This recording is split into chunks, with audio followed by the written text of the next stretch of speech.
Den danske digter Johannes V. Jensen har engang formuleret ordene: et folk må holde muligheden for sammenligning fast, ellers er man som et individ, der har mistet sin hukommelse. Uden et før er der heller intet nu. Udviklingen haster i dag forbi os i et stadigt accelererende tempo. Vi lever i et århundrede med uanede muligheder, og heriblandt også muligheden for at bevare eller ødelægge.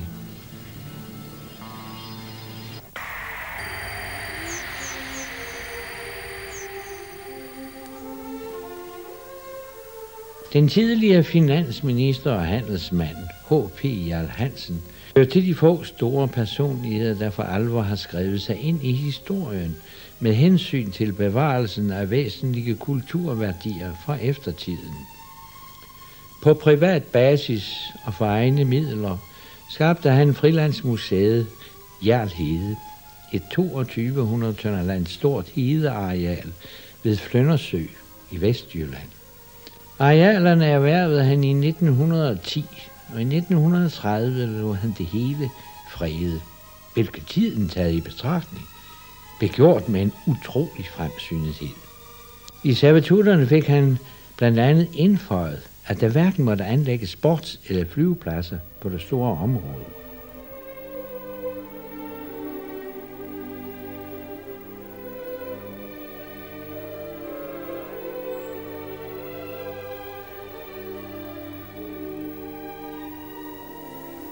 For at hæve et besøg på Hjerl Hede op over det almindelige museale støv og gøre det til en mere spændende oplevelse end den slags ellers er kendt for, praktiseres der hver sommer en levendegørelse af hedens seværdigheder. For eksempel med arbejdende værksteder og demonstration af gamle håndværk, en befolket stenalderboplads og almueoptrin. Alt i en uhyre afslappet atmosfære.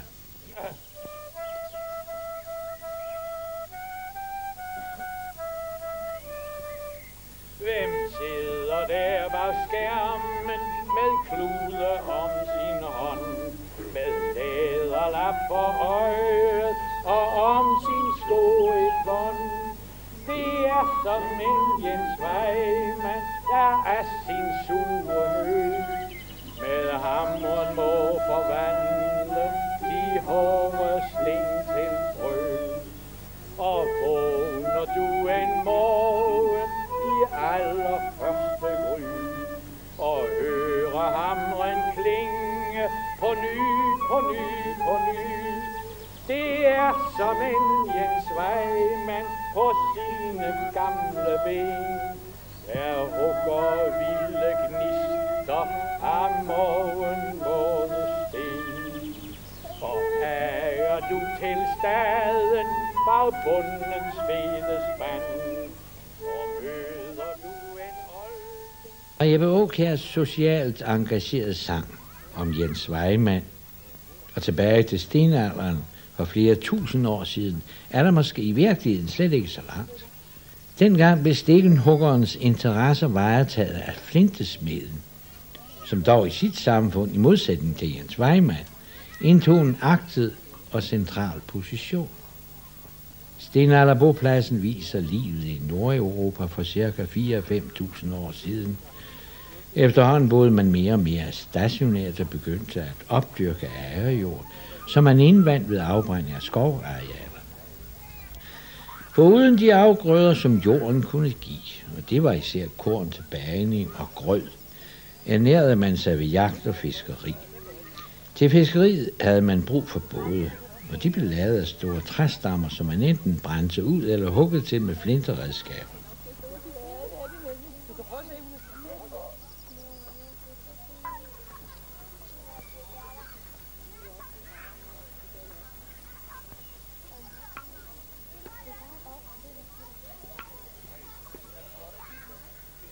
Mange af de aktiviteter, der hører stenalderbopladsen til, findes der faktisk spor af, som går langt længere tilbage i historien.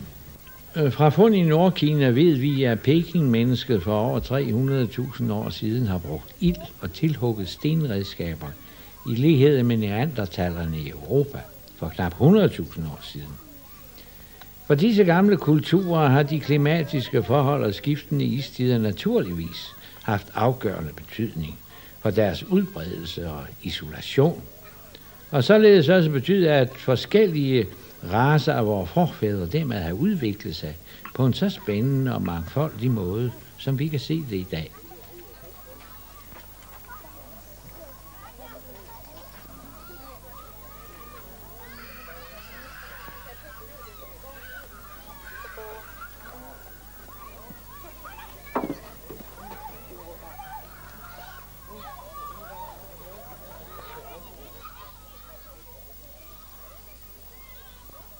Når det i stenalderen drejede sig om jagt og territorial forsvar, så brugte man slynger, spyd og flitsbuer.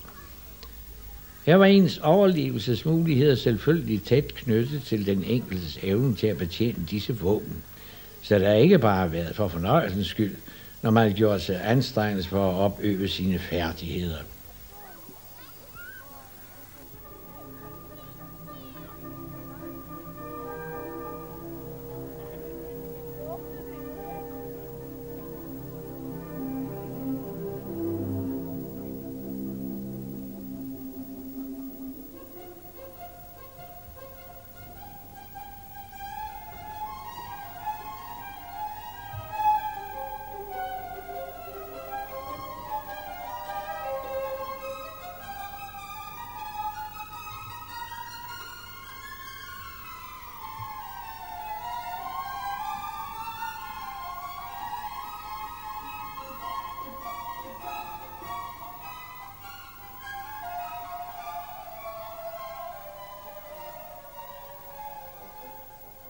Stubmøllen er blevet en slags varetegn for Hjerl.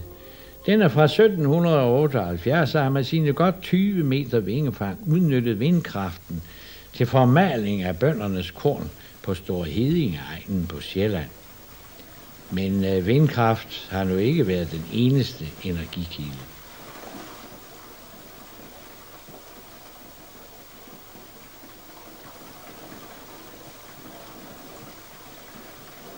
Springer vi fra vindkraft over til vandkraft, er vandmøllehuset fra Vesterby i Jylland et smukt eksempel på udnyttelsen af den energiform.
I vores dage smuldrer eksistensgrundlaget mere og mere for de fleste af de håndværk, der tidligere indgik som et naturligt led i landsbysamfundet. Det var for eksempel smeden, gørtleren, karetmageren og andre små næringsdrivende. Det var væsentlige enheder for landsbyernes sociale liv og den almindelige mentale hygiejne. Her mødtes man med naboer og venner og udvekslede almindelige byslader og ordnede i det hele taget verdenssituationen. En verdenssituation, man dengang langt fra havde et så komplekst billede af, som den nyere tid har velsignet eller forbandet os med, alt efter temperament.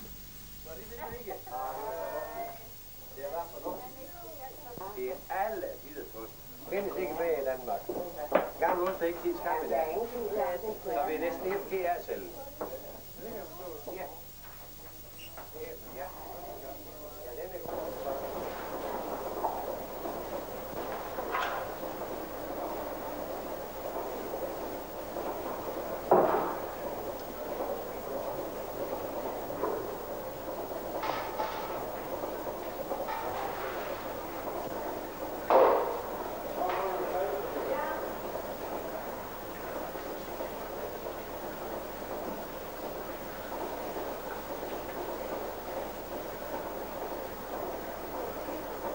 Fra det gamle mejeri udskænkes der hver dag frisk, uhomogeniseret mælk ad libitum, der virkelig smager af noget. Selvom mælken her er på husets regning, er det dog ikke alle, der gider stå i kø efter lige netop den drik. Men sådan der menneskers interesse jo så forskellige.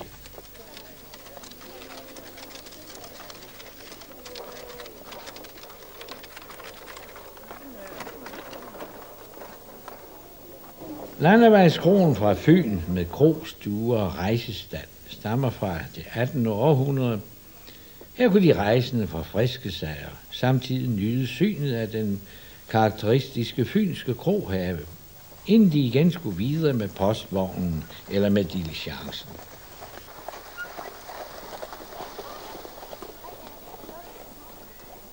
Tørv var tidligere sammen med træ vigtigt til opvarmning.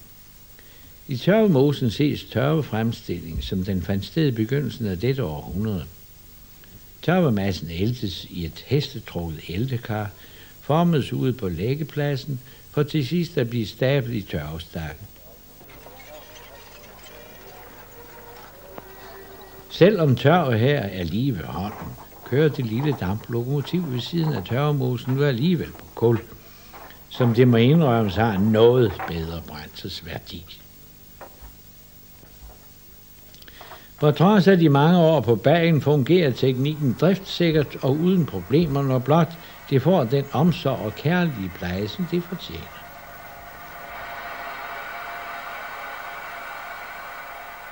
Passagerkomforten, hvis man kan tale om sådan, står der noget tilbage, for hvad man siden har vendt sig til som værende normal standard.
Det var ikke bare i forbindelse med jernbanedrift, at James Watts dobbeltvirkende dampmaskine kom til at spille en væsentlig rolle, også i en række andre sammenhænge, som for eksempel inden for savværksindustrien fik den kolossal betydning, som afløser for meget af det slidsomme muskelarbejde, som både mennesker og dyr havde måttet døje med tidligere.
kommer, de tager tavlerne med hjem og lærer dem udenad. I den gamle landsbyskole var der som regel kun 2 klasser. Bitte og store klasser. Det var regning, dansk og indlæring af alenlange salmevers udenad, som den grundlæggende undervisning baserede sig på. Og i det hele taget var mangfoldigheden dengang i enhver henseende langt fra vores dages. Men så var glæden ved enhver nok så lille ny adspredelse også det større. Masters, han var en grønkoldspringsknægt, han gik med foran i heden, i melserslov. Nødt til en væg i melserband, han er ude. En lim til hans mor, og så sang han imellem. De holder så vidt, når de dog til at vel. La la la lu, la la la li, kom så skal der blive. La la la lu, la la la li, kom så skal der blive. Med kjøl og en konstant tøs gik også med foran i.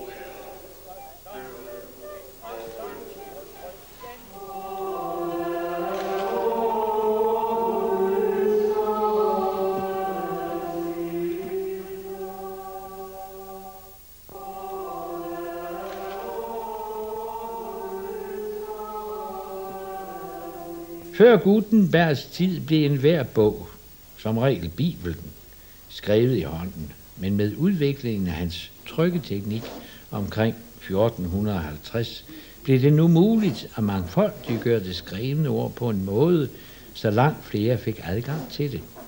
Fra sættekassen, hvor de enkelte typer og mellemrum blev sat i hånden i en vinkelhage, kom senere den kombinerede sætte- og aflæggemaskine til, som ved hjælp af et tastatur sætter de enkelte metaltyper. Den blev for øvrigt udviklet af danskeren Christian Sørensen i 1851. I dag er den stort set erstattet af fotosætteren, men det har været udviklet en eneste. Computeren er også her holdt sit indtog, så for eksempel en avis i dag monteres og sættes ved hjælp af avanceret datateknologi.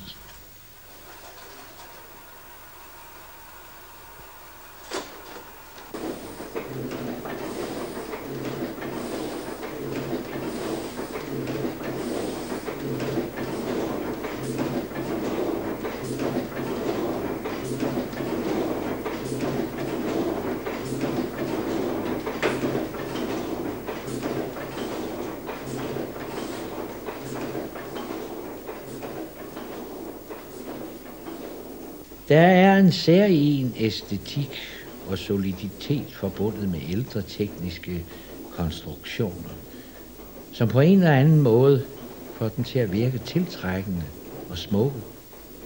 Det er svært at sige, om det er den tidsmæssige distance, der dikterer vores oplevelse, eller visse ting simpelthen har en iboende sjæl, som der alle tider kan appellere til vores sanser. Som nu for eksempel det levende lys, der efter Edisons elektriske pære og lysstofrøret er kommet til, rationelt set, vel må siges at have mistet enhver berettigelse, hvad det så alligevel ikke har.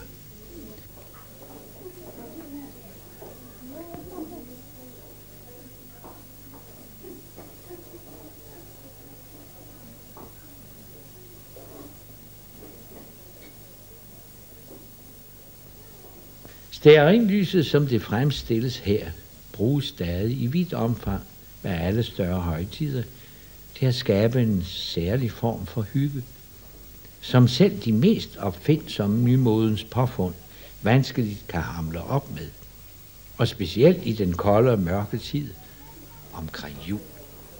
Pludselig får et koldt vindstød gennem stalden. Det lille barn frøs og begyndte at græde, og moren bøjede sig over ham, men hun kunne ikke dække ham nok til at holde ham varm. Den lille edderkop tog sit store silkespind og lagde det for hendes fødder. Og Jomfru Maria, for hende var den nemlig, hun tog spindelvævet og dækkede barnet med det. Det var blødt som dun og varmt som uld. Barnet holdt op med at græde og smilede til den lille edderkop. Og Jomfru Maria sagde, lille grå edderkop, For denne gave til barnet skal du få et ønske opfyldt. Jamen, mest af alt ønsker jeg at blive smuk, sagde edderkoppen. Jamen, det ønske, det kan jeg ikke opfylde, sagde Jomfru Maria.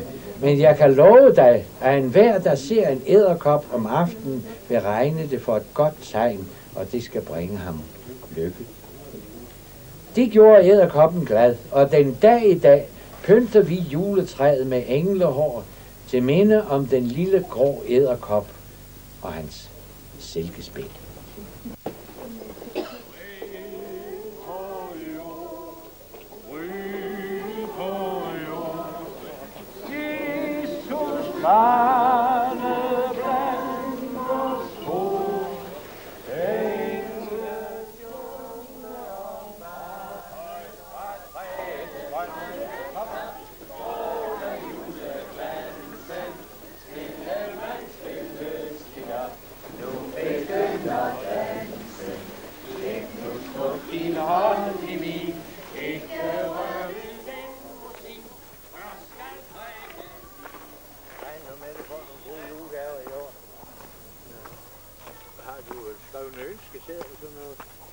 I de 3 første weekender af december kan man på Hjerlede fornemme lidt af tidligere tiders juleforberedelser. Der er en helt speciel atmosfære, hvor nutidens overgearede ræs og stress pludselig bliver som blæst væk, og der falder en særlig ro over en.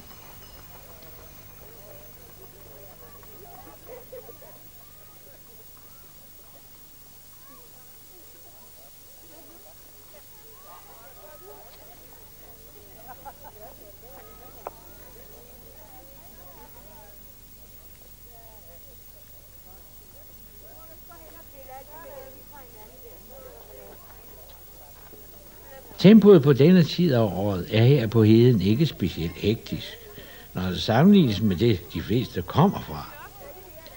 Og man kan da i ro og mag også sagtens våge sig en tur ud med det lokale juletog, uden der at risikere at ende op som et stykke moderne bankekød.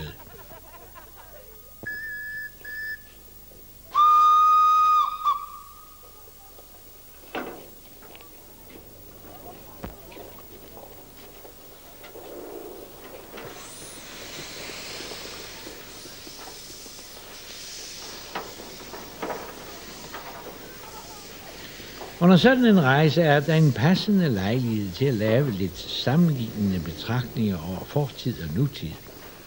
Og selvom der under disse omstændigheder meget let kan komme lidt dug på erindringens bakspejl, skal man vel være noget kynisk, for blot at affeje det hele som noget nostalgisk sludder.